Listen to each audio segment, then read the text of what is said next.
Bueno, muy buenas tardes a todos. Primero, agradecerle a la profe Laura, ¿verdad? por este espacio. Yo hoy les voy a exponer mi proyecto final de graduación. Bueno, yo ya me gradué hace 2 meses aproximadamente. Bueno, el título de mi proyecto es Modelación hidrológica de la subcuenca del río Balsar en el distrito de Ciudad Cortés. Bueno, como parte de la agenda, primeramente les voy a hablar sobre la introducción que respecta a la ubicación del área de estudio, antecedentes y justificación del problema, objetivo general y específicos, después la metodología, seguidamente resultados, conclusiones y por último recomendaciones y espacio de preguntas. Bueno, aquí en las diapositivas, en la esquina superior derecha, pueden ir viendo el número de cada una de ellas por si tienen alguna duda, entonces recuerden después el numerito.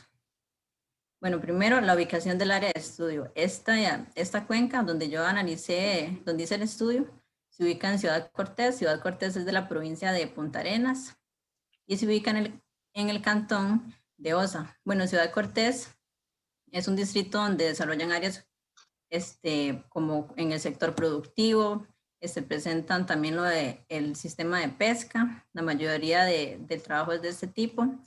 Bueno, también algo muy importante es que ese río, el Balsar, se ubica en la cuenca más grande de Costa Rica, que es la del Río Grande de Terra, y también este río se encuentra dentro del foco de amenazas hidrometeorológicas del cantón de Zona, entonces por eso es una zona que realmente hace mucha falta analizar, y bueno, este río que ven aquí es el Río Grande de Terra, o sea, él desemboca ahí y como a 10 kilómetros aproximadamente, desemboca en el Océano Pacífico. Bueno, antecedentes y problemática. Primeramente, como les dije ahorita, el cantón de Osa cuenta con una red fluvial bien definida. Esto es obviamente una ventaja, pero a la vez no, porque presentan problemas de inundaciones. Como les dije ahorita, este río está dentro de ese foco de amenazas. Y después, bueno, en el año 2019, vecinos del distrito de Ciudad Cortés fueron afectados por el desbordamiento del río Balsar. Si uno busca las noticias, Se quedó mudo. ok, ahí ya me escucha. Ya, ahora sí. En el año 2019, vecinos del distrito de Ciudad Cortés fueron afectados por el desbordamiento del río Balsar.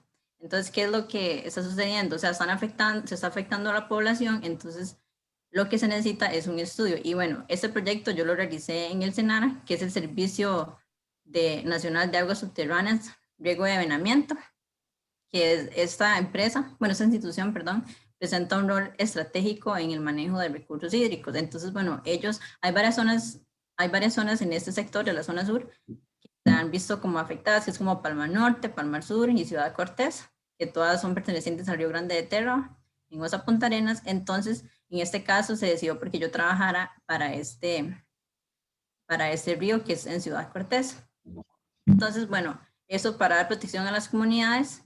Y bueno, anteriormente lo que se hizo fue que se diseñó un dique en la zona, pero bajo pocos parámetros hidrológicos, debido a la necesidad de pronta respuesta del distrito. Es decir, o sea, se necesitaba hacer algo, pero se hizo un dique, pero no con un estudio adecuado. Entonces, el objetivo de este proyecto, más que todo, es como realizar un estudio que sirva como base en la parte de hidrología para que pueda ser utilizado después para diferentes estudios o estructuras que se necesitan hacer.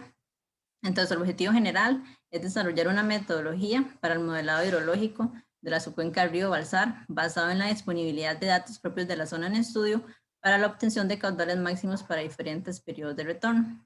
Y hay 4 objetivos específicos. El primero es determinar parámetros morfológicos de un área con influencia hidrológica en la subcuenca del río Balsar mediante el uso de sistemas de información geográfica. El segundo es crear curvas, intensidad, duración y frecuencia para la subcuenca del río Balsar. El tercero es generar una ecuación de intensidad válida para la subcuenca a partir de las curvas IDF. Y por último, estimar hidrogramas base a través de una simulación hidrológica utilizando un programa de modelado que se llama GKHMS y también determinar caudales por métodos empíricos para posteriores análisis hidráulicos. Ok, como parte de la metodología, esto se dividió más o menos como en 4 fases. Lo primero fue la caracterización morfológica de la cuenca. Entonces, a partir de esto se delimitó, ¿para qué? Para caracterizar el relieve, la red hidráulica y forma de la cuenca. Entonces, una vez tenido definida mi zona de estudio, lo que se hizo fue un análisis de precipitación, que aquí es donde entra ya la parte más como de estadística. Entonces, primero se determinó la influencia de las estaciones en la cuenca. Después hubo una validación de datos con precipitación satelital y con la estación.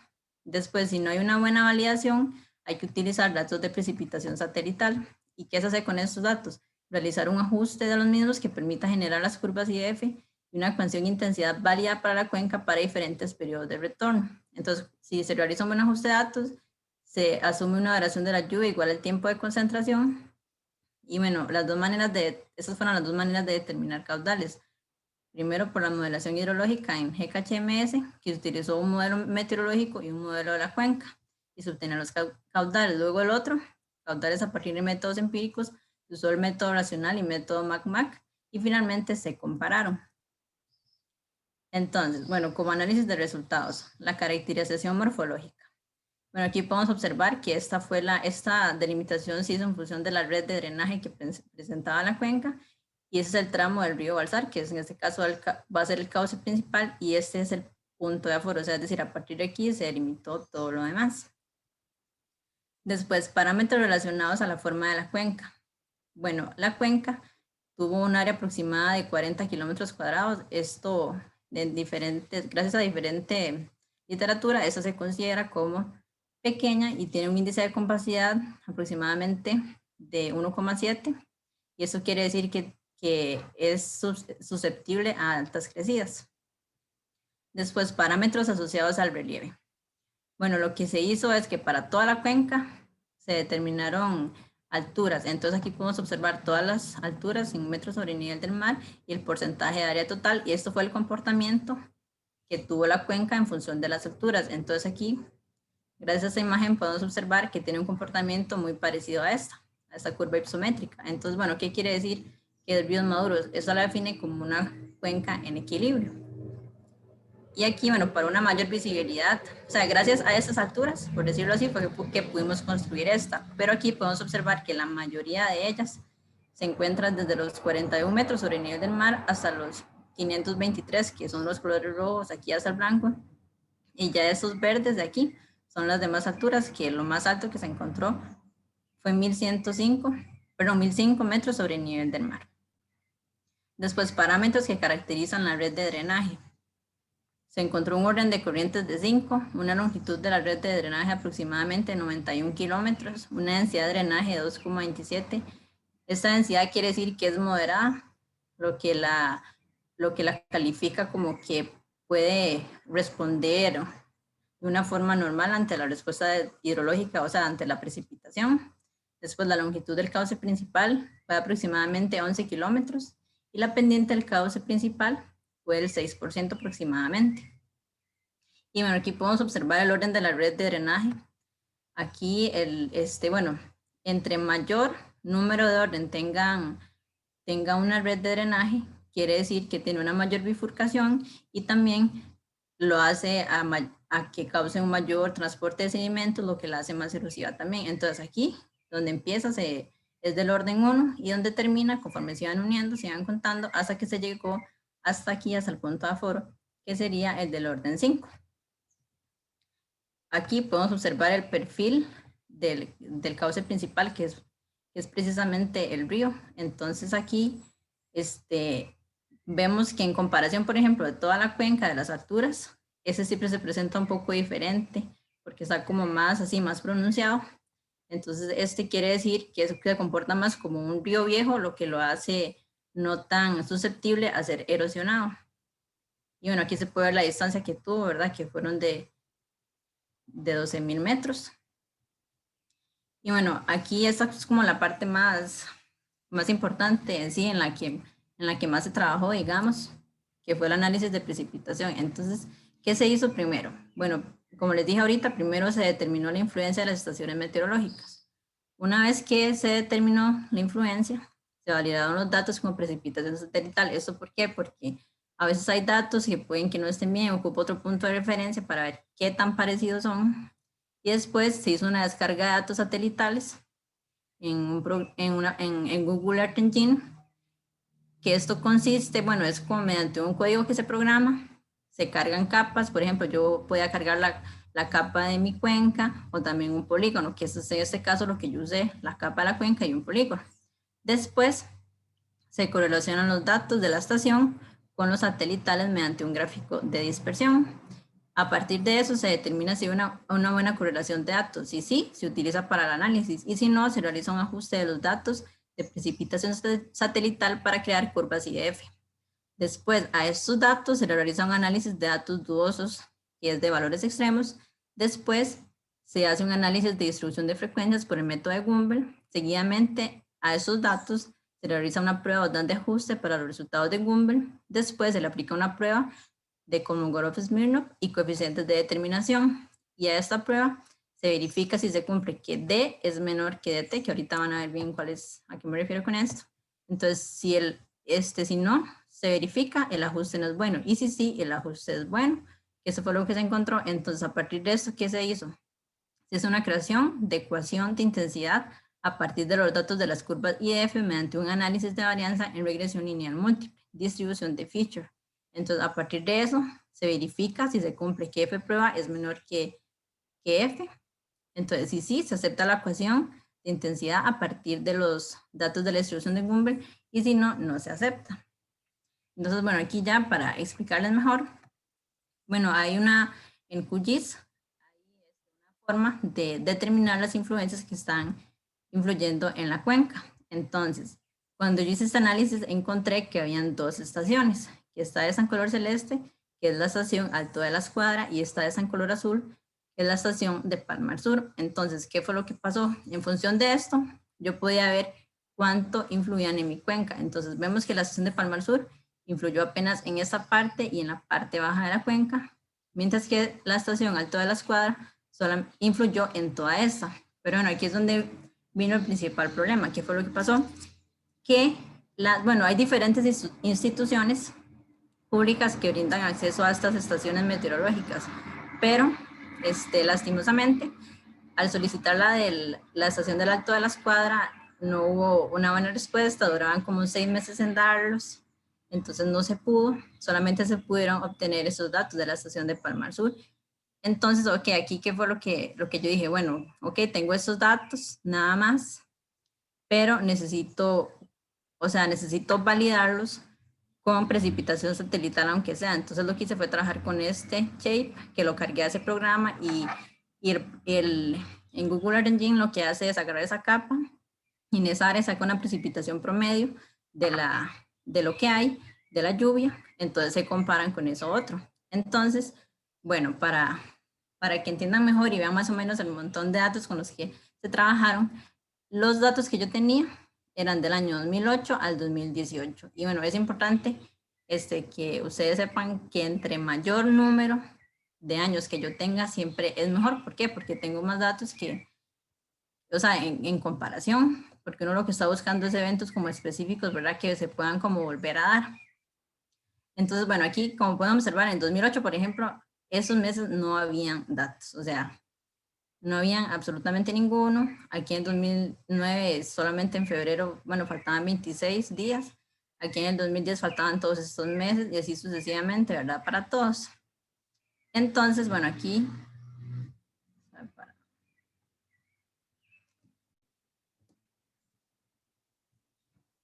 Quiero que vean el Excel con el que trabajé. Entonces, bueno, aquí como pueden observar, eran todos los años, ¿verdad? Entonces, lo que me dieron fueron precipitaciones cada hora. Y bueno, aquí está, ¿verdad? Todo es súper largo, entonces yo iba marcando ahí en dónde era que faltaban datos y al final saqué ese cuadro resumen que les enseñé. Después de eso dije, ok, voy a trabajar del 14 al 2018 porque fue donde encontré datos como más constantes, digamos, que me fijara que en serio no faltaban. Entonces, bueno, a partir de esto yo dije, ok, tengo esos datos, ahora tengo que compararlos con los de la precipitación satelital. Entonces aquí la precipitación satelital, se me olvidó decirles, que ofrece datos cada 3 horas. O sea, no me los da cada hora o cada media hora. No, simplemente el sistema funciona así. Entonces lo que yo hice fue acomodar estas cada hora a cada 3 horas. Entonces lo que hacía era como dividir la mitad, por ejemplo, las 11:30 hasta las otras, hasta que llegara a cumplir las 3 horas, digamos.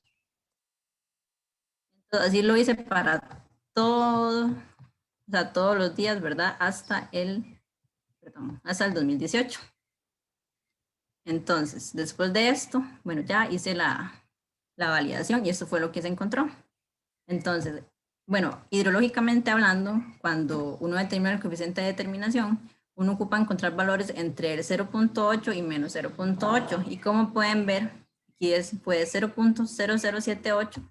Esa fue la comparación que yo hice de esos datos que les enseñé ahorita con la precipitación satelital, pero con el shape de la cuenca exactamente. Y esta fue con un punto sobre la estación. Esta la quise hacer simplemente para ver si al menos sobre ese punto se comportaba, no sé, parecido o mejor. Y bueno, mejoró un poquito, pero tan siquiera el coeficiente de determinación se acerca a 0.1, ¿verdad? Entonces, bueno, aquí para lo que hice fue, bueno, aquí descargué los datos, ¿verdad? Desde el 2014 hasta el 2018, ¿verdad? Porque ocupo usar las mismas fechas para hacer la comparación, ¿verdad? Los mismos días y todo. Entonces, ok, la plataforma me ofrece como me da la precipitación como de tres formas, pero yo escogí trabajar con esta. Entonces, lo que hice aquí, si marcamos el gráfico, yo comparé estos con estos, ahí todos un montón de datos, ¿verdad? Y me dio esto. Y lo mismo hice para el otro. Ese era con el de la cuenca, ¿verdad? Y para este otro, lo mismo, que fue los datos que yo descargué, pero para exactamente donde estaba la estación. Entonces hice lo mismo, hice estos con estos y al final eso fue lo que me dio. Y bueno, aquí vemos que esta línea de tendencia, lo que tenía que hacer era como comportarse aquí, ¿verdad? Era como lo ideal, que en serio los datos se asimilaran y, o sea, no hubo, no hubo nada de similitud. Entonces, ¿qué fue lo que se decidió? Como les dije en la metodología, ok, ¿qué era lo que había que hacer? Ver si se da una buena validación. Entonces, si yo decía, ok, sí, es que sí se comporta parecido, entonces lo que hacía era usar estos datos, pero no puedo asumir que esos datos de la estación, ustedes vieron que influían muy poco, yo no puedo asumir que iba a comportarse igual en toda la cuenca. Entonces, bueno, después, ¿por qué se da esta justificación del uso de datos de precipitación satelital para la subcuenca del río Balsar? Primero, los datos de precipitación de la estación que más influyen en la cuenca no pudieron obtenerse, por lo que les dije, hay protocolos muy estrictos como para obtenerlos, a veces se tienen que esperar 6 meses, un año, entonces es un problema que a uno se le sale las manos. En ese caso, o sea, yo tenía que hacer mi proyecto de grabación, obviamente hay que buscar otras alternativas, ¿verdad? Después, la estación de Palmar Sur, al influir muy poco en la cuenca, no pudo ser utilizada para análisis de precipitación, que es lo que les mencioné. O sea, yo no puedo decir, no, sí, aquí se va a comportar diferente, aquí se va a comportar igual, voy a usarlo. O sea, no puedo porque simplemente esas cosas no se pueden asumir en estos temas. Después, no había ninguna estación dentro de la cuenca. Dicha desventaja se liga con que muchas veces las estaciones no son colocadas bajo análisis previos, porque siempre que cuando uno va a hacer un estudio sobre una cuenca, ustedes deben tener en cuenta que entre más estaciones ustedes tengan sobre la cuenca, siempre es mejor porque ustedes van a tener más maneras de correlacionar o más maneras de verificar cosas. Entonces, de esa forma, o sea, la que se obtuvo, o sea, fue un escenario complicado porque la que se obtuvo, o sea, las dos estaban fuera de la cuenca, pero una sí me dieron los datos, pero era la que menos influía. Entonces, esa es la justificación del por qué para el proyecto se usan los datos de precipitación satelital. Entonces, vamos a esta parte, que ahora sí entra como la parte más de estadística. Entonces, bueno, que era cuando se hace un análisis de precipitación, ¿verdad? Obviamente, bueno, para la modelación, perdón, los datos de entrada son los de precipitación. Entonces, bueno, para este caso no se trabajado como un evento en específico, porque muchas veces, por ejemplo, uno puede decir, bueno, vamos a trabajar como con esta tormenta de Nate o cosas así, ¿verdad? Pero para este caso, como eran de precipitación satelital, se decidió trabajar sobre condiciones de humedad normales, se dice, porque no se asumió como un evento en específico. Entonces, a partir de esto, yo dije, bueno, voy a trabajar con curvas de intensidad, duración y frecuencia, o sea, formarlas a partir de los datos que obtuve. Entonces, ok, ya, o sea, ya nos olvidamos, ¿verdad? De la estación, no la pude utilizar. Entonces, a estos datos que yo descargué de la precipitación, o sea, yo no usé los del 2014 al 2018 porque, o sea, yo dije, bueno, ya puedo tener más datos porque son solamente de precipitación. Entonces, la plataforma en el Google Earth Engine ofrece un periodo nada más de 22 años hasta el momento, que es del año 98 al 2019. Entonces, yo descargué todos esos datos y bueno, como presenta cada 3 horas, ¿verdad? Las duraciones. Entonces lo dice desde las 3 horas, perdón, hasta las 24 horas. Y después a esto determiné un valor mínimo y máximo de los datos y se hizo una distribución y obtuve esto y se crearon estas curvas. Pero bueno, voy a enseñarles aquí el Excel de lo que yo, todo lo que hice. Ok, aquí descargué los datos desde 1998. Y bueno, como pueden ver, si uno sigue aquí bajando, son demasiados datos. Entonces, ¿qué fue lo que yo hice? Ok, primero determiné las duraciones, dije que iban a ser de 3, 6 y así horas. Entonces, aquí, por ejemplo, en esta tabla dinámica, aquí escogí como las máximas para cada año en 3 horas, por ejemplo. Porque ya las tengo aquí, que son estas, ¿verdad? Cada 3 horas. Pero para las 6 horas así no lo puedo hacer porque tengo que ir como sumándolas, ¿verdad? Para cada una y así. Y también hice lo mismo para las 9 horas, sumaba 3 y así sucesivamente.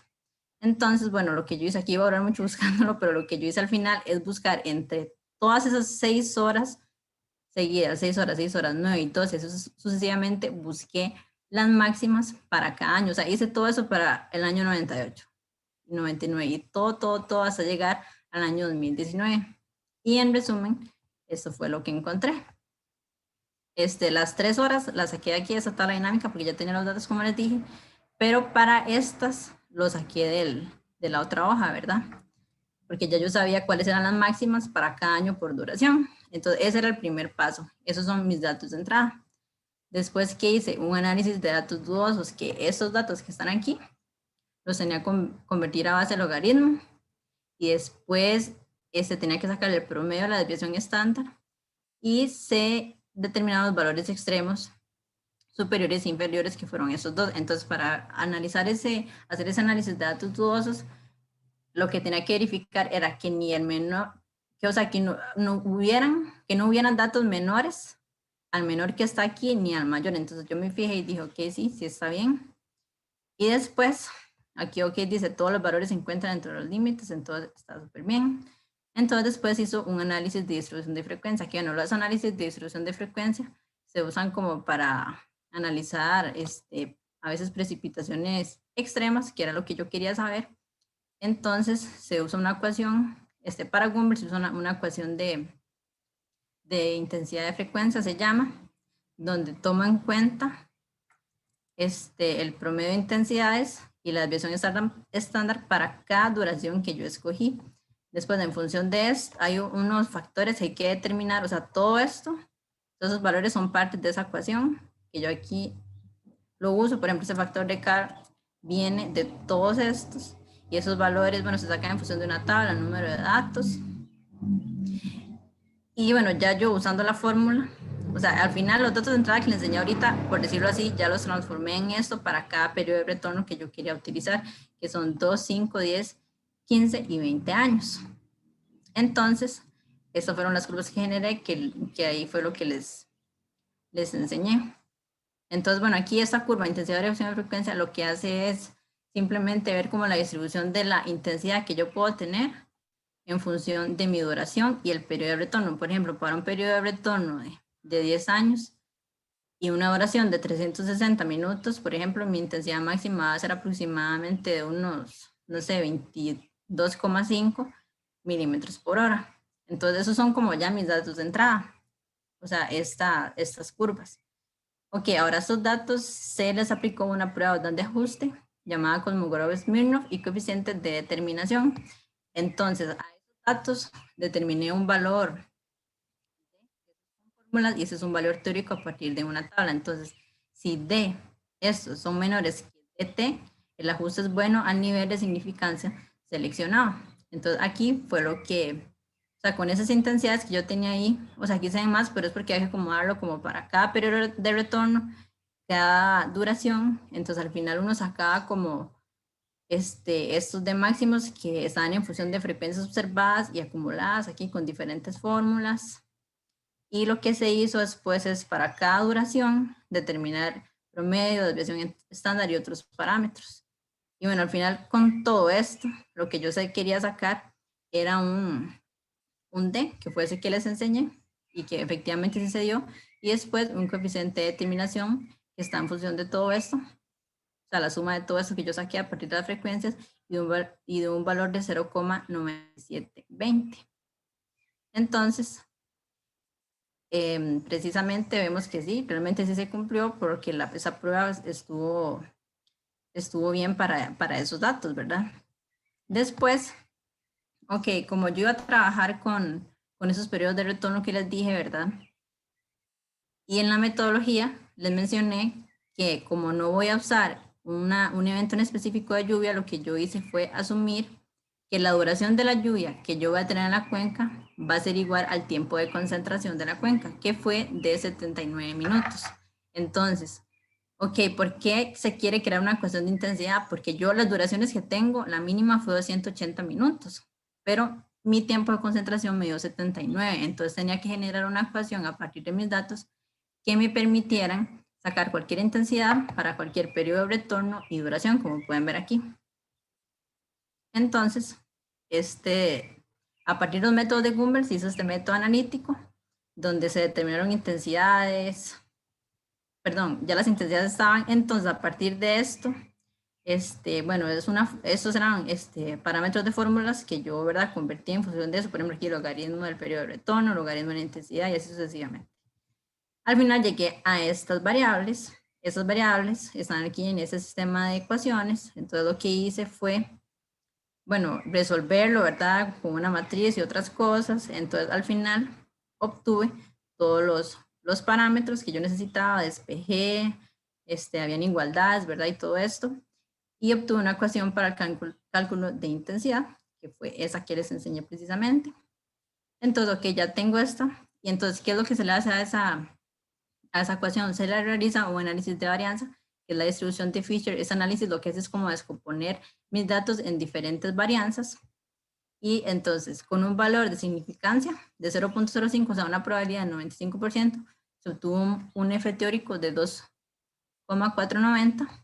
Y después, a partir de medias y varianzas, se obtuvo un F prueba de 0,5661. Es como en el caso anterior, o sea, tenía que comparar estos datos. Y después dice, si F prueba es menor que F teórico, se acepta la ecuación para la cuenca.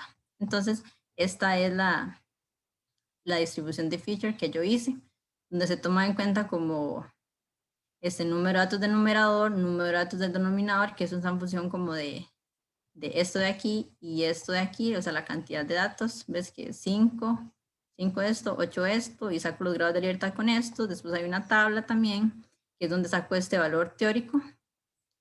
Y después hay que sacar medios de esos datos para después sacar las varianzas. Entonces, bueno, aquí sigo igual trabajando con las intensidades que yo tenía. Y aquí, o sea, saco los parámetros, ¿verdad? Sucesivamente para cada uno de ellos. Y al final saco un montón de varianzas. Y lo que me da es un F prueba, o sea, con todos esos datos de que fue 0,5661. Entonces, sí se cumplía, ahora que el F prueba es menor que el F teórico. Entonces, ya tengo mis datos de entrada. Entonces, para la modelación hidrológica, que es un modelo de lluvia escorrentía, la duración de la lluvia, como les dije, fue asumida igual al tiempo de concentración. Y se escogieron los periodos de retorno de 1, 2, 10 y 25 años. O sea, yo hice como 4 modelaciones, por decirlo así. Entonces, 1 era porque presentaba mayor probabilidad, 2 es porque presenta las crecidas más recurrentes, que se caracteriza por un mayor transporte de sedimentos. 10 fue como para tener otro parámetro de referencia, y 25 años es el que se utiliza para el diseño de obras de protección, que en este caso era el que más interesaba. Después, a partir de eso, se determinaron precipitaciones por medio del método de bloque alterno para duraciones cada 5 minutos hasta llegar al tiempo de concentración de la cuenca.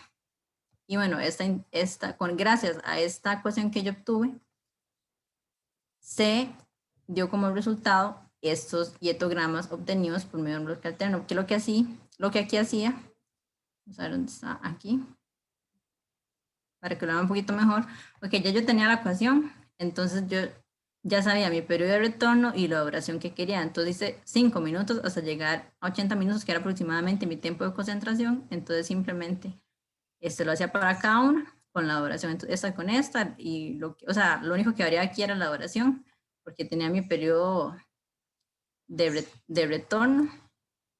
Entonces así para cada una. Entonces a partir de esa intensidad se sacaba la precipitación acumulada, después la precipitación y la precipitación alternada, que con esto es que se me formaba esto. Entonces este hietograma va a servir para colocarlo en el programa GKHMS, porque es parte del modelo meteorológico de la cuenca. O sea, es decir, GKHMS presenta varios modelos. Por ejemplo, en este caso, el de la precipitación se llama modelo meteorológico. Entonces, estos datos que yo obtuve para cada uno de ellos son los que se meten al programa. Entonces, por ejemplo, para un periodo de retorno de 1 año, fue casi 25 milímetros, para 2 años casi de 30, para 10 años casi de 40 y para 25 años casi de 50. Entonces, ahora, ok, ya la primera parte de esa modelación, por ejemplo, fue esto de la precipitación y después se obtuvo el número de curva. El número de curva es como un método de pérdida que se utiliza en el programa GKHMS, donde se ocupaban analizar dos cosas, que era órdenes de suelo, que es que se obtuvo que habían dos, que es inceptisol y ultisol. Y el segundo era el uso de suelo. Como pueden observar aquí, lo que más hay es bosque en color verde. Se encontraron cultivos muy pocos, pastos, este verde más claro, suelo desnudo y casas, bueno, que prácticamente no se ve porque es una zona súper montañosa. Entonces, eso lo que da es una condición hidrológica. Entonces, a partir de estos dos mapas y una tabla, yo determiné, no, perdón, a partir de este uso de suelo, bueno, aquí se puede ver que lo que más se encontró fue bosque, con casi un 79%, que eso presenta una condición hidrológica buena. ¿Por qué es buena? Porque, o sea, es la que mayor se encuentra en el mapa, como pudieron observar, y las otras son pobres porque están, y básicamente menor, ¿verdad?, 15%. Entonces, yo teniendo ya esto aquí y sabiendo que tengo inceptisol y ultisol en mi cuenca, obtengo esto que es un número curva. Entonces, los mapas anteriores, yo lo que hice fue como fusionarlos y usar diferentes fórmulas y cosas que me dieron este mapa. Entonces se obtuvo un valor promedio de 73,66 bajo condiciones normales de humedad, que fue lo que les dije ahorita, que como no eran eventos específicos, se sume bajo eso, porque hay diferentes tablas de acuerdo a sus condiciones de humedad que usted tenga. Entonces, bueno, ¿qué me dice este valor? Bueno, los números de curva van de 0 a 100, entonces si era de 100, quiere decir que la mayoría de precipitación que va a caer, la mayoría va a ocurrir por escorrentía y no por infiltración, es decir, va a presentar infiltraciones bajas, lo que esto hace que caracteriza la cuenca con un mayor potencial erosivo, ¿verdad? Después, esto ya fue lo que yo obtuve, los hidrogramas obtenidos a partir de GKHMS, que aquí lo que me da son los caudales, o sea, todo lo anterior se hizo para estos hidrogramas. Entonces vemos que para un periodo de retorno de 25 años, el caudal máximo que se encontró fue de casi 400 metros cúbicos por segundo, mientras que para un año fue de 75 metros cúbicos por segundo. Esto me lo da así porque yo le digo al programa que lo quiero en un hidrograma. Ese es el método de transformación que él usa, que es del Servicio de Conservación de Suelos. Después se determinaron los caudales máximos por métodos empíricos, que bueno, fue de dos formas. El primero fue racional, que se determinó un coeficiente de escorrentía, que estaba en función de pendientes y otras cosas, que igual como les dije ahorita, el del número de curva, que eso digamos es como parecido. Se determinaron estos. Y ¿qué es lo que yo ocupaba para relacionar? Nada más el coeficiente de escorrentía, la intensidad, que eso ya la tengo, es la misma, ¿verdad? Para el que usé ahorita, y el área de la cuenca. Entonces obtuve estos caudales para cada uno de ellos. Y bueno, ahorita vemos todos para que vean lo diferente que dio, para ver las comparaciones. Y después, por el método de MACMAT, el coeficiente, digamos, se obtiene, es un coeficiente de escorrentía compuesto, es como lo que varía, y también que se toma en cuenta una pendiente, la pendiente del cauce, el otro no lo tomaba. Entonces, bueno, obtuvo valores de 0,36 a 0,67 y aquí, igual para cada periodo de retorno, bueno, en este caso eso es solamente un valor, o sea, para todos el mismo, y lo que hice fue, bueno, igual multiplicar la intensidad por el coeficiente de escorrentía y bueno, también tomaba en cuenta la pendiente del cauce principal y igualdad de área y me dio esos valores que fueron mucho mayores a los pasados. Entonces, comparación entre métodos de obtención de caudales máximos. Entonces, la moderación en GKHMS para un periodo de retorno fue 73,7 metros cúbicos por segundo. Y para el método racional fue 138 y método MACMAC 350. O sea, realmente hay mucha variación entre cada uno de ellos. Tal vez para el de 25 años no hubo tanta variación, pero para los otros sí hubo bastante. Entonces aquí en términos de porcentaje podemos verlo, pero a partir, dice, porcentajes de excedencia de los caudales obtenidos a partir de los métodos empíricos que superan los caudales obtenidos en GEC-HMS. Es decir, el método racional, por ejemplo, excedió casi un 100% al obtenido en GEC-HMS, mientras que el de MACMAT, o sea, fue casi 4 veces y aquí fue menor, por ejemplo, para 25 años, fue, o sea, lo superó muy, muy poquito en comparación de esos otros, ¿verdad? Que sí son bastantes. Entonces, bueno, de esta comparación se puede decir, personalmente, diría que el método en modelación toma en cuenta tal vez como más variables, hay como más cosas que hacer, mientras que estos racionales no, pero sin embargo es importante tener esos términos de referencia porque el momento de aforar o así pueden representar, puede ser que esos se acerquen más o esos a comparación de los otros. Igual por eso es importante determinar los caudales por diferentes métodos, como fue este caso. Y bueno, ya para finalizar, en las conclusiones, primeramente, el uso de sistemas de información geográfica permitió realizar un análisis morfológico de la subcuenca, ya que, bueno, por medio del programa QGIS se pudo determinar el tamaño de la cuenca, la densidad de drenaje, el orden de corrientes y todo eso que les expliqué al principio, que son parámetros, algunos que no se utilizaron, por ejemplo, en la modelación, pero son importantes conocerlos. Después, la falta de acceso a los datos de precipitación de estaciones meteorológicas fue una limitante en dicho proyecto, lo que dio paso a la utilización de datos de precipitación satelital como única alternativa ante la ausencia de la estación más influyente en la cuenca. Es decir, el principal problema fue eso, o sea, no había estaciones dentro de la cuenca, por lo que se tuvo que optar por usar este tipo de datos.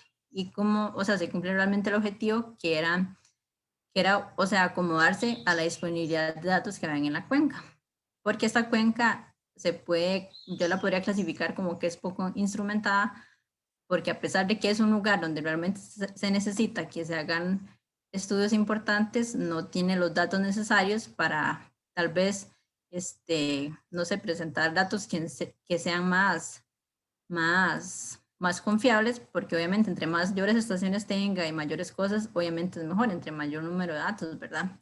Después, los datos de precipitación satelital se ajustaron correctamente, como ustedes vieron con la prueba de Smirnov-Kolmogorov y el método analítico, se hizo la distribución de Fisher y todo dio bien, entonces sí se ajustaron. Y esto es muy importante porque uno simplemente no puede como trabajar con los datos así tal y como están, porque a veces hay mediciones de error, a veces hay muchas cosas, por lo que es mejor entrar un poco en la estadística, la probabilidad y al final usar parámetros de referencia, que fue en este caso. Después, la aplicación del modelo lluvia escorrentía en GKHMS, basado en los hidrogramas unitarios, dio como resultado 4 caudales para los periodos de retorno 1, 2, 10 y 25 años. Después, al comparar los métodos de obtención de caudales, los obtenidos en GKHMS son los más recomendados, que fue por los que les mencioné ahorita.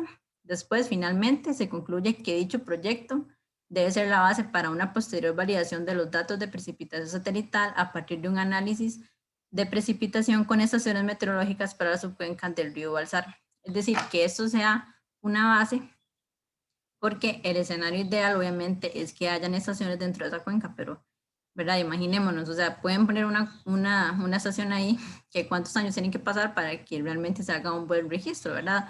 Ojalá siempre se trabajen con más de 25 años de registro, en este caso, tan siquiera habían estaciones dentro de la cuenca. Y bueno, como recomendaciones, se recomienda mantener una base de datos reciente de curvas de nivel o modelos de elevación de la zona. Esto porque obviamente la geografía va cambiando y entre más actualizados estén mis datos mejor. Después realizar aforos del río Balsar. También, como les dije, deben haber referencias, o sea, es decir, voy a aforar para ver si se me acercan a cuál método por el que lo obtuve, si es por el método de MACMAT, relacional o con la modelación. y después emplear la presente metodología para posteriores estudios a cuencas que no tengan suficientes datos. Esto porque esa no es la única cuenca en el país que presenta esta situación. Para este caso, por dicha, se puede encontrar como otra solución, ¿verdad? Trabajar con datos satelitales, entonces es una alternativa porque al final hasta los datos de estaciones meteorológicas físicas pueden tener errores, ¿verdad? Pero entre más datos tengamos, como les mencioné, es mejor. Y después, debido a la dificultad al acceso a datos de la estación más influyente, así como diferentes inconvenientes encontrados en el análisis de precipitación, se recomienda realizar un plan nacional de ubicación de estaciones meteorológicas para que las triangulaciones de las precipitaciones sean las más representativas posibles dentro de la zona de estudio. Y es básicamente lo que les vengo mencionando, ¿verdad? O sea, se necesita decir, ok, sí, ocupamos colocar estaciones aquí porque aquí llueve mucho, aquí se dan esos problemas, o sea, que realmente exista un estudio. Después, las instituciones públicas pertinentes deben gestionar el acceso a la información. Esto porque, o sea, es increíble que en estos tiempos, si uno quiere hacer un estudio así bien importante, porque esto, o sea, es una base para, ojalá en un futuro, en no sé cuánto tiempo, se pueda construir una estructura hidráulica, ¿verdad? O algo que proteja a la comunidad. Entonces es importante que esta gestión sea más accesible para todos, incluso para cuando se es estudiante o ya como profesional, porque son datos que en serio son muy importantes.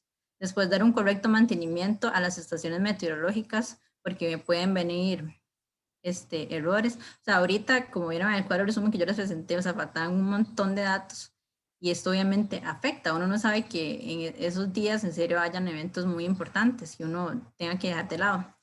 Y por último, instalar estaciones hidrométricas, las cuales permitan calibrar los modelos meteorológicos de transformación lluvia-escorrentía. Y eso sería. No sé si tienen alguna pregunta.